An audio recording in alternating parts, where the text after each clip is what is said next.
तेव्हा पण कुंभमेळ्या संदर्भात मला जो प्रश्न विचारला, मी तेव्हा पण भूमिका स्पष्ट केली की कुंभमेळा हा हिंदू धर्मासाठी फार मोठा उत्सव आहे.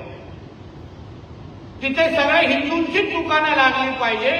बाकी कुठलाही हिरवा साप दिसता कामा नये, कुठलाही बिहारी वळवळ करता कामा नये.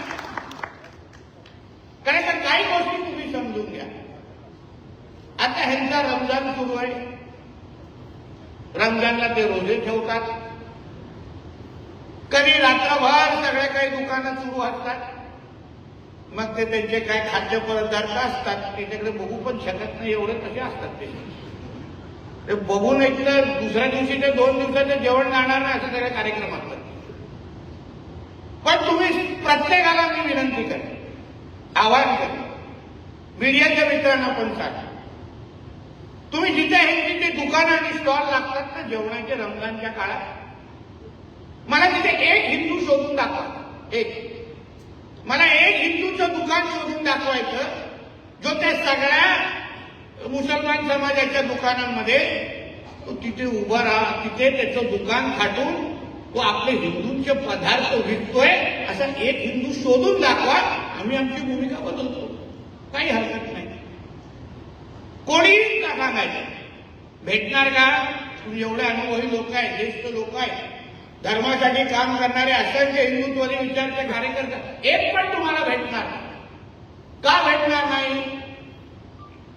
कारण का त्यांच्या मूळ धर्मामध्ये, इस्लाममध्ये, कुराणमध्ये लिहिलेलं आहे आपण सगळे त्यांच्यासाठी काफीर आहोत.